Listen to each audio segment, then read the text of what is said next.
Wow, Shavua Tov, a good tavoch. I'm not sure if this is my 10th or 20th lecture over the last, 24 hours. I'm not joking.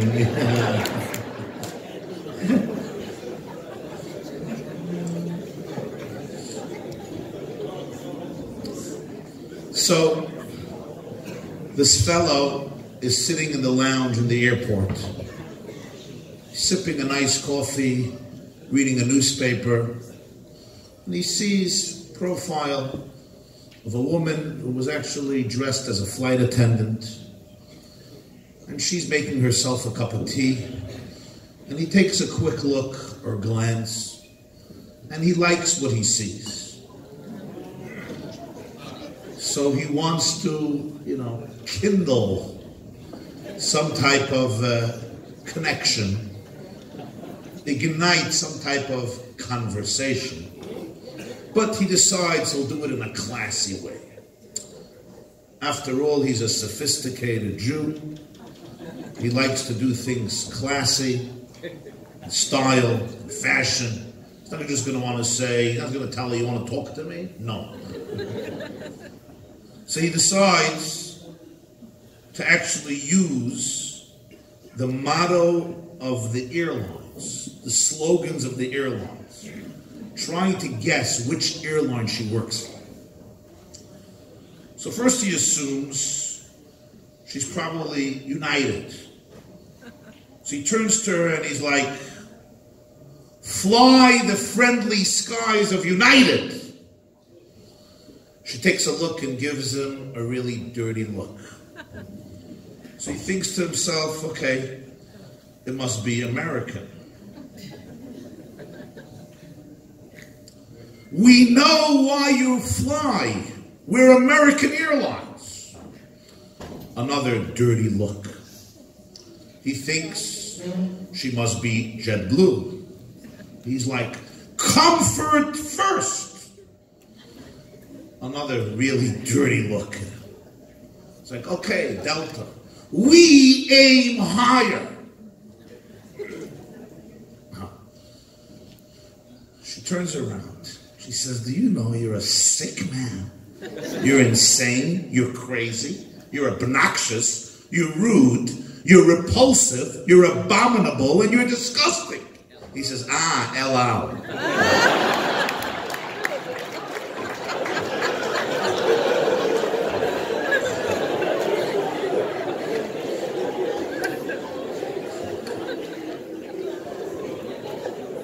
Just a joke, relax.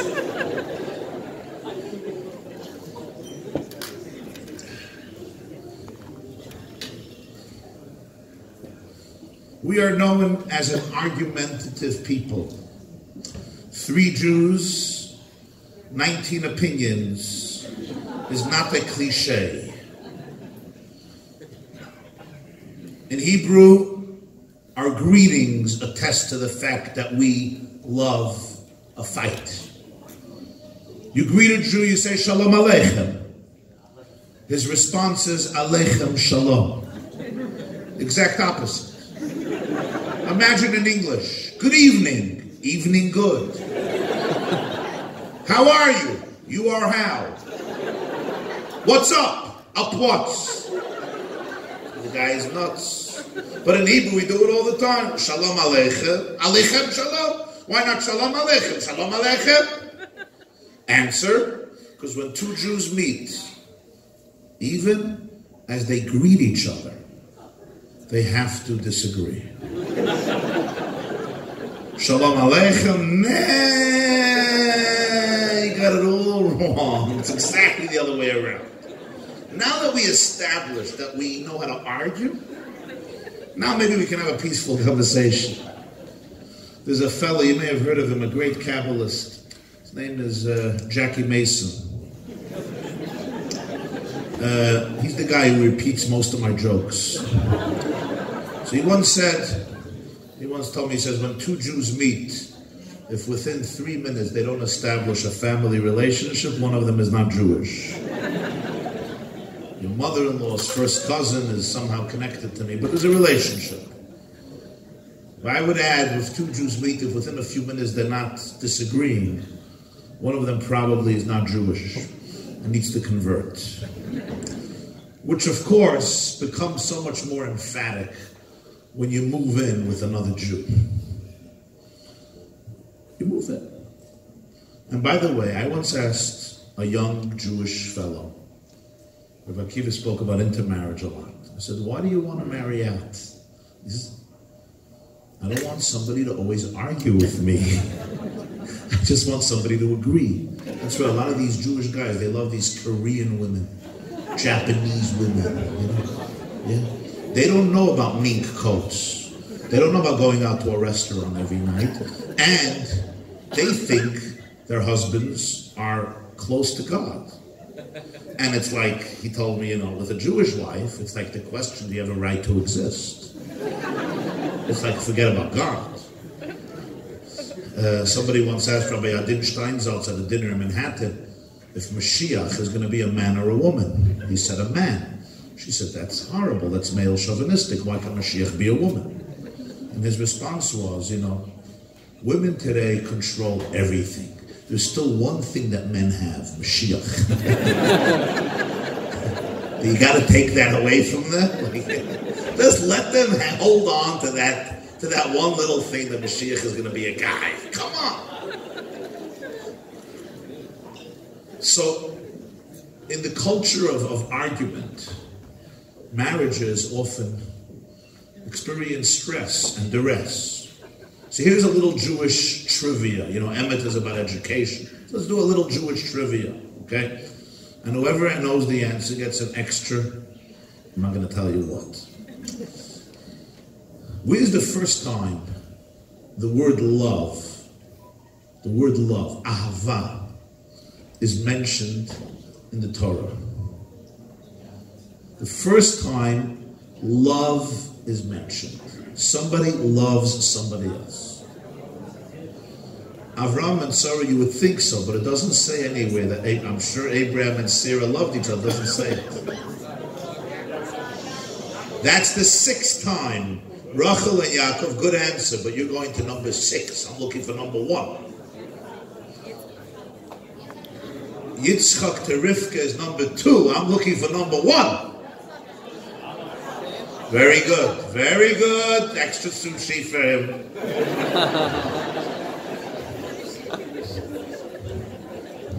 And frozen yogurt for her. The first time, friends, is Parshat Vayera. We say it in the morning before the davening. Story of the binding of Isaac. God tells Abraham, Kachna et bincha et yechidcha asher ahavta. Take your son, your only son, the one you love. It's the first time love is mentioned in the Torah. God testifies that Abraham loves Isaac. Abraham loves Yitzchak. It doesn't even tell the story that Abraham loves Yitzchak. It's Hashem telling Abraham, take the son whom you love. So the first love is from father to son, Abraham to Yitzchak. Now bear with me. When is the second time love is mentioned? Very good. Yitzchak to Rivka. You get it? You see what's happening?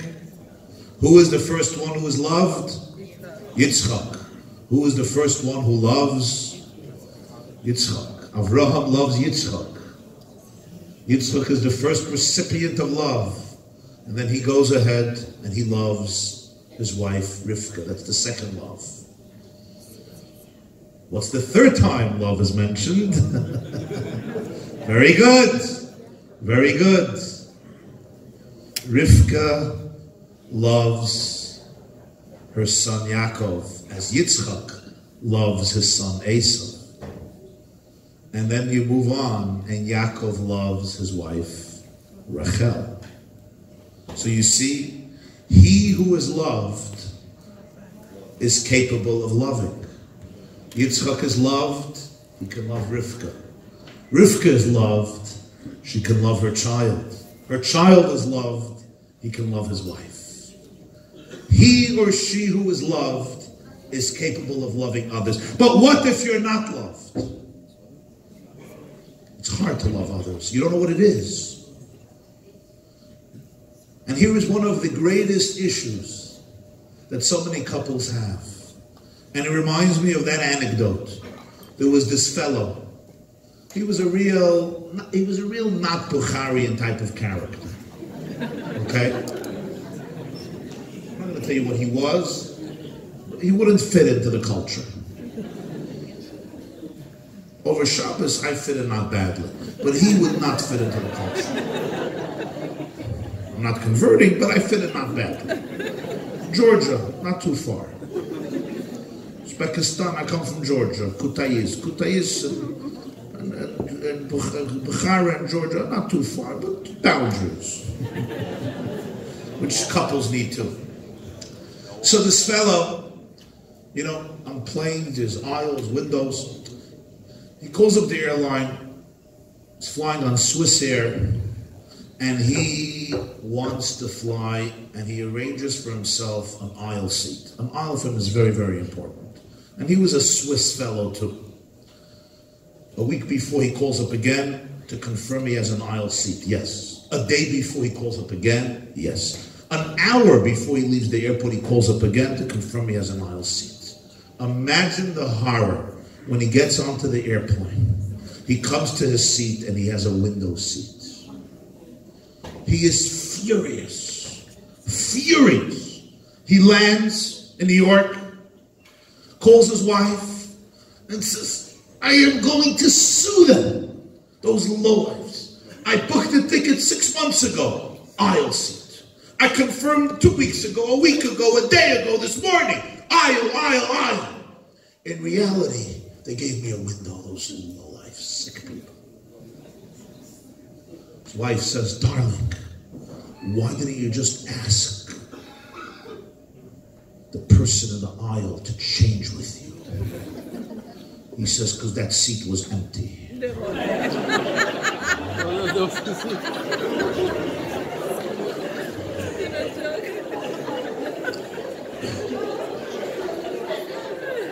So, yeah, some people exactly live that way, but it's exactly what happens in so many marriages. Your wife tells you something, okay? You get offended, you're upset, you're angry, you're nervous, you're frustrated, you're annoyed, you develop all these anger issues. It has nothing to do with what she said. It has to do with the fact that you have internal trauma. You have internal pain. You have an internal prison in which you live. And everything she says, you're filtering through your own prison, which happens to be a prison. Everything she says, you're taking, not everything, but many things, you're taking the wrong way, simply because you're hearing what you're capable of hearing based on your own past experiences. She is triggering emotions in you that have nothing to do with what she is saying or feeling. They have to do with the fact that you were never loved. And therefore it's hard for you to believe that somebody loves you. And therefore when your wife tells you something, especially if it's criticism, and if she's a Jewish wife, she's doing that. What you're hearing is not, I love you so much, I cherish you, you're the best of the best, but I want to share my feelings with you. What you're hearing is, somebody is mixing into my life, somebody's judging me, somebody doesn't like me, somebody wants to repress me, somebody is jealous of me, somebody can't deal with me. And conversely, sometimes, when you're speaking to your wife, and she is triggered, the greatest gifts we can give ourselves as couples is to be able to identify those triggers. To be able to say, whoops, I'm triggered, and it has nothing to do with you. It got to do with me. When a couple can start having that conversation, you have just triggered me because of my fears, my pain, my insecurity, my past, my trauma, my luggage, my proclivities, my instincts, my baggage. Or you have been triggered because of your baggage. Instead of arguing Whose baggage is greater? When you could take responsibility for your emotional responses, that's when your insecurities become a catalyst and a springboard and a pedestal for deeper love, for deeper relationships. Because that which should separate you actually now brings you closer. Because when you can tell your spouse your vulnerabilities and speak about these fears and these insecurities, that's what makes a relationship very powerful, because it connects you in your weakest link. Yitzchak could love fully because he was loved. Rivka could love fully because she was loved. And those of us who never felt the taste of love, how many of you experienced in your life real love, unconditional love? You don't have to all raise your hands simultaneously. But those who did not, you don't know what it really means. You don't know how to receive it. You don't know how to give it. You don't even know how to accept it. And you manipulate it in your own mind. And you know what you got to do? We got to work very hard on ourselves to discover the love that we have to ourselves and the love that Hashem has to us. Ahavat olam ahavtanu. Whereas King David says, my father and mother abandoned me and Hashem took me in. Ki avi ve'imi azavuni v'Hashem yasveini. Now it's a very interesting thing, because marriages in America are not growing. They're decreasing. The divorce rate accelerates. Fights and fragmentations in homes are very, very powerful. And people often ask me if Yiddishkeit, if Judaism, if tradition stops divorce and creates happy marriages. And the answer is no. Religion, Judaism, they don't create happy marriages. It's people who work on themselves who create happy marriages. However, Judaism creates a lifestyle that is conducive for people who want to have a good marriage to be able to have a good marriage. There are people who keep Shabbat and do all the mitzvahs, and they have horrible marriages. You know why? Because they're babies. They're immature babies. They're not ready to deal with their demons and skeletons.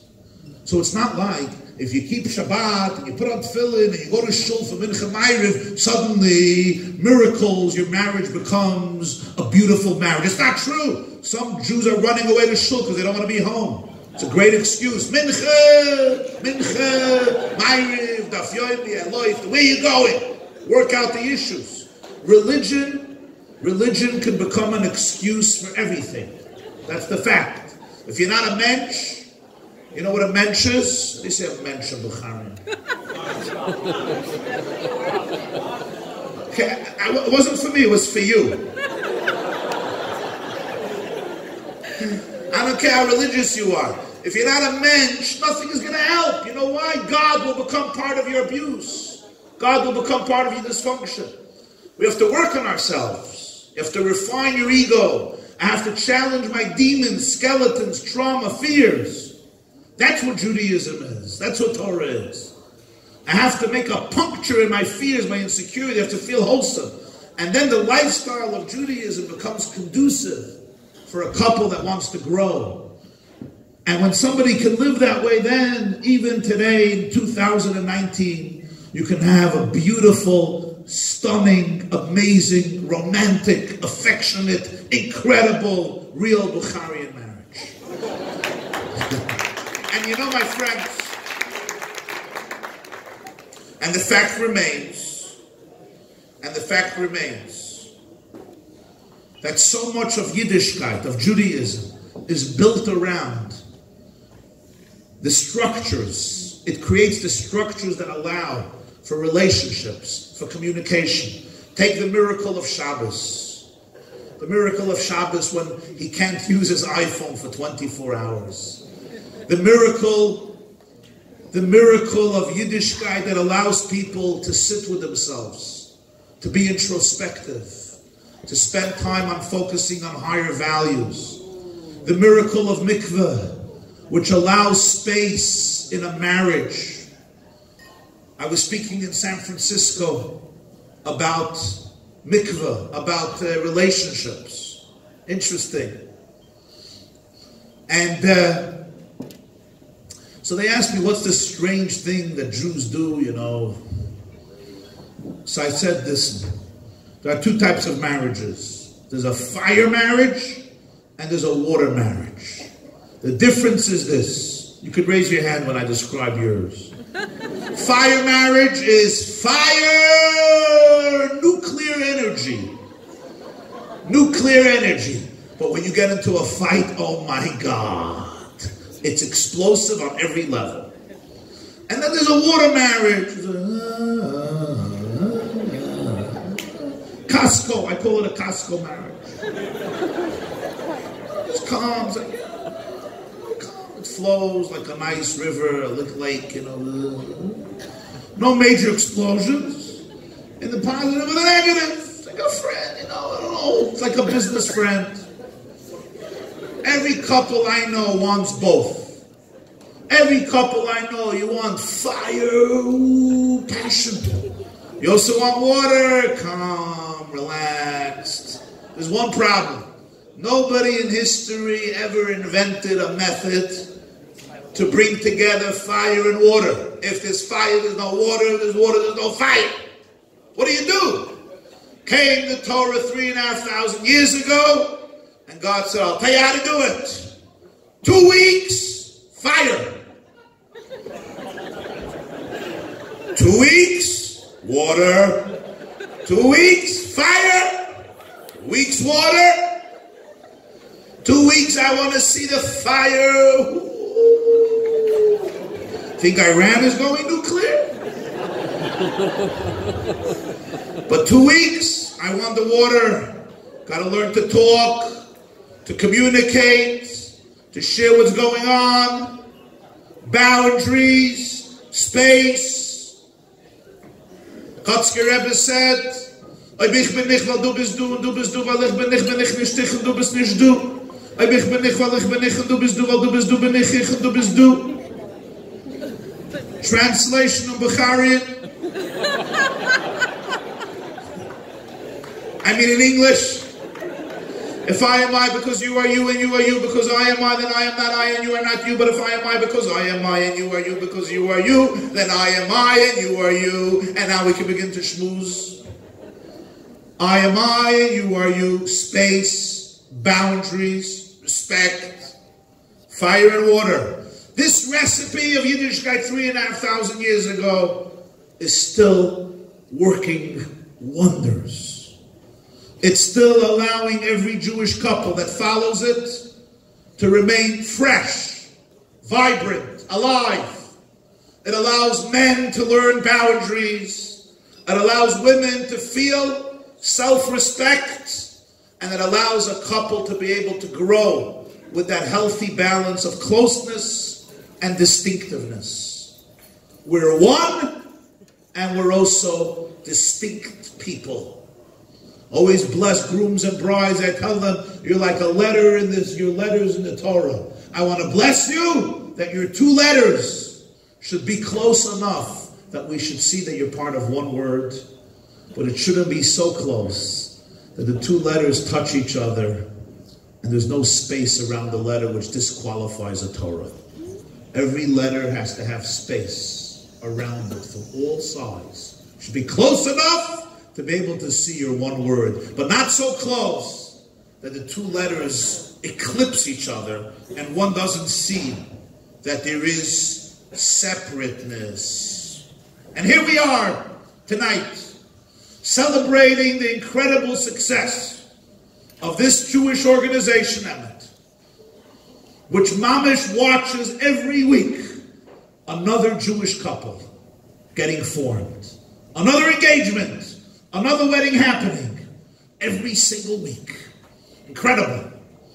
And that's a special celebration. And many of you sitting here tonight are products of that miracle and of that blessing, of the power of Jewish family, the power of Jewish marriages, the power of Jewish continuity that happens only when we have the courage to step out of our own lives and to join with somebody else, to build a family and life together with all the challenges. But it's those challenges that allow for the miracle of Jewish continuity, which has always become the most important focus in Jewish life.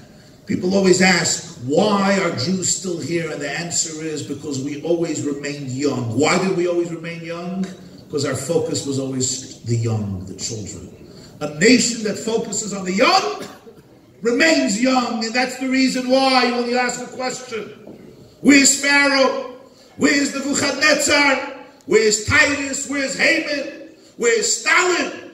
Where's Caligula? Where's Pompey? Where's Titus? Where are they? Where's Hitler, Rosenberg, Himmler, Eichmann? Where are they? Where's Arafat? And the answer is they are in Wikipedia.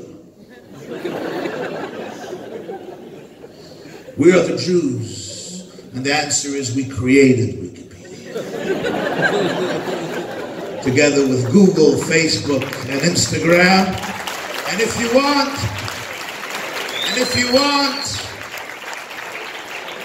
you can take out your phone as I speak. I don't mind. You're doing it anyway. And you can edit Pharaoh, Haman, Antiochus. You can edit them in Wikipedia. We write the obituaries of our enemies and we edit them. But we don't only want to write their obituaries and edit them. We also want them to increase our survival, and that's why we turn them into food. So we took Haman and we turned him into a Hamantash. We want Haman not only to die, we want him to feed us. We want him to increase our fat reserve. We want to become fat and obese and blame Haman. It's not my fault, it's Haman's fault. He's always wanted to destroy me. Then it was through death, now it's through obesity. Hamantash, carbs, sugars. Purim is coming. We took Antiochus and we turned him into a latke. We took Pharaoh and we turned him into a matzah ball. That's what we believe in. Let them increase our cholesterol. Let them make us big and fat and strong. I was asked on Hanukkah why we eat so many latkes and donuts. And I said, because Hanukkah represents our victory over the Greeks. The Greeks were into four things: looks, sports, athletics, and exercise. That's why on Hanukkah we eat endless donuts and latkes. To make sure that we will never look like them.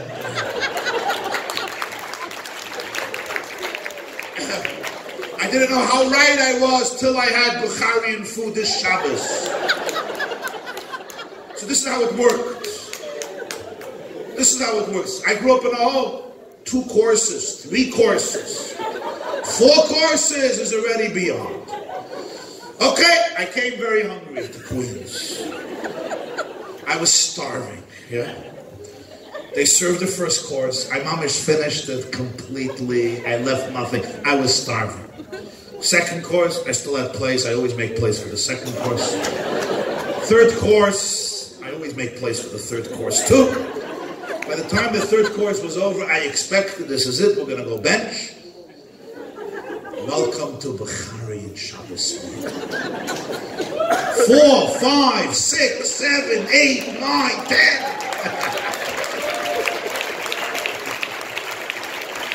I thought Friday night, Shabbos day, man, it was even worse. Shabbos day, like 16 courses, and the 16th course is like better than everything else. This is quite an interesting culture. I'm now considering conversion. I thought latkes and donuts were good. Never. You know how Ashkenazim entertain themselves? It's not where you go for entertainment. They're traumatized. Yeah, they grew up with Christians in Europe. They're traumatized with guilt and confessions. That's what they do. They make a fist and they say, Ashamnu, Bagadnu, Gazalnu, Bagadnu. They're not even ready to eat rice on Pesach. No sushi on Pesach. That's it. I'm going back to my Sephardic roots. I don't like the slichus and elul. I'm not a big fan of that. Okay, I guess there's trade-offs. So, my dear friends, we don't only want to edit them.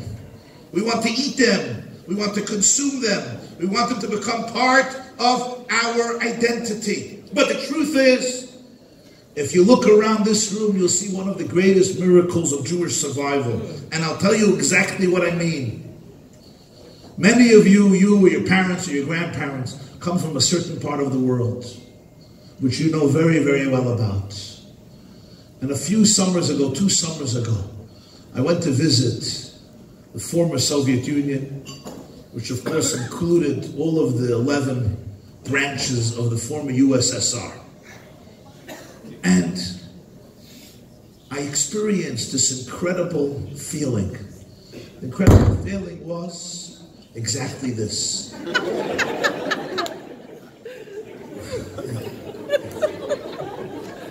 It's Hanukkah, and there's a menorah in the Kremlin.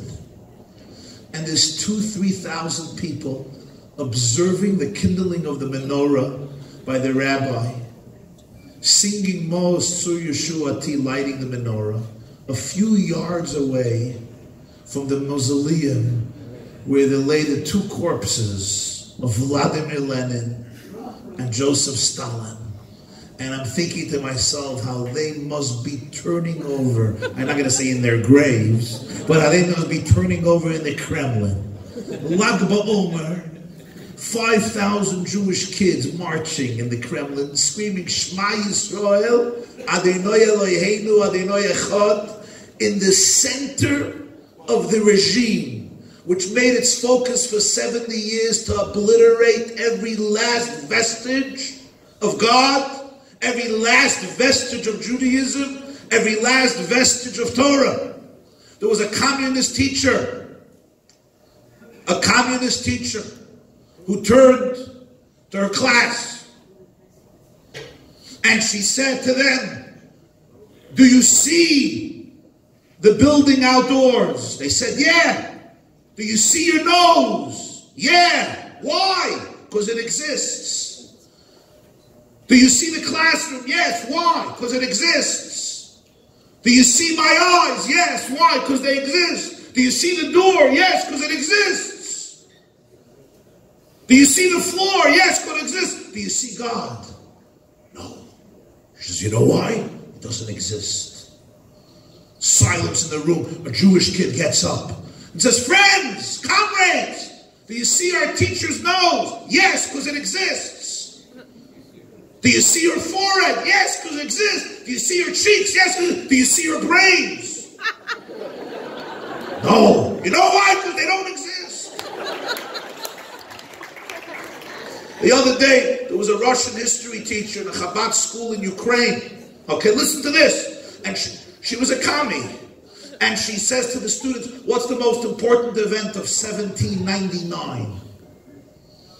So one of the boys, Chabad kid, he raises his hand and says, 1799 is the year when Rabbi Shneur Zalman of Liadi was liberated from prison. Teacher went crazy, ballistic. Said, "Really? That's ridiculous. 1799 is the year when Alexander Pushkin was born." Pushkin was born, the greatest poet in Russian history, died from a duel at the age of 36. Boy looked at her and said, "Pushkin." So I'm Pushkin. 1800, 1805, 1810. She turns to the class, "What's the most important event in Russian history?" 1812. The boy says, "Pushkin's bar mitzvah." When you think about what happened in that country, Stalin in the 30 years from 1924 when Lenin died to 1953, March, Purim, when he died. Close to 50 million people were killed. Judaism was uprooted. And every normal Jew felt it's the end. And 7 decades later,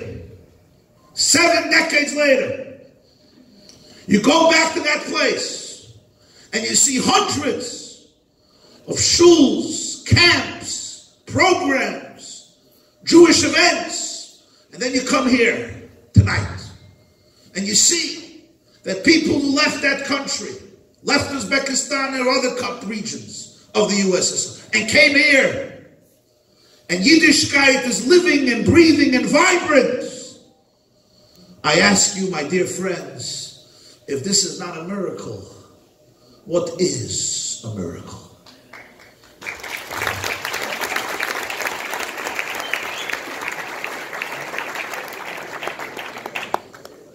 And thus, fascinating. This Hanukkah, just a few months ago, the first night of Hanukkah, at the you ever in Berlin, at the Brandenburg Gate in Berlin. The Brandenburg Gate in Berlin. The chief rabbi of Berlin told me, his name is Rabbi Techtel. The president of Germany called him in and said, this year is the 80th anniversary of Kristallnacht. How should Germany commemorate it? And the president said, I have an idea. Let's light a menorah by the Brandenburg Gate in Berlin. That gate where Hitler gave so many of his speeches, where there were so many Nazi parades. Let's light a menorah there. And he asked the rabbi of Berlin, can I light the menorah? Wow. So the rabbi, without skipping a beat, said, Mr. President, not only will you light the menorah, you will light the shamash. You will light the candle that lights everything else. You will light the candle, the flame that kindles everyone else. And the first night of Hanukkah, the cherry picker, president of Germany, and a Chabad Hasidic rabbi got up in the cherry picker. And in Brandenburg Gate, that famous place where there's so many infamous videos and pictures of Hitler standing there and giving his speeches that you have to eradicate the Jewish vermin. They lit a menorah, a huge menorah right there in the presence of thousands of people. And I thought to myself, what a moment in Jewish history. What a miracle of Jewish history. And a major part of this miracle is EMET. The work of EMET. To be able to ignite this flame, to be able to maintain this flame, to be able to be the shamash that lights up so many other candles is an extraordinary experience. It's a privilege to be a part of it in so many different ways. A privilege for me, I think a privilege for you, a privilege for all of us. Right now, EMET has undertaken the ambition to stand at the forefront of Jewish history, not to allow another chapter of assimilation to take over one of the most glorious Jewish communities in Jewish history. How devastatingly sad would it be if thousands of years in the East it didn't happen. But here in America, the land of opportunity, a whole generation of Bukharian youth gets lost to Yiddishkeit. How sad will it be? Sam Levinson was a Jewish comedian. He used to say, my father came to him, are paved with gold. When he came here, he learned three things. The streets are not paved with gold, number one. Number two, the streets are not paved at all. Number three, he has to pave them. But today, as we live here in this land of golden opportunities, and really one of the greatest countries in terms of Jewish life and existence, how sad will it be if a whole generation gets lost? Simply not because they're bad, they're good kids, simply because nobody cared enough.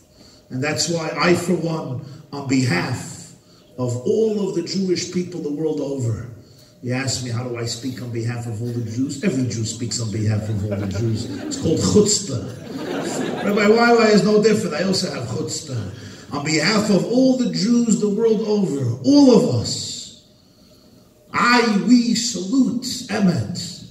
We salute its work. We salute each and every one of you sitting in this room who have displayed the courage and the commitment and the unwavering love and dedication to be part of this momentous miracle of our chapter in history, of a Heishev Lev Avot Albanim, of bringing back the hearts of parents through the hearts of children, of igniting soul after soul, one by one, with love, with respect, with affection, with dedication.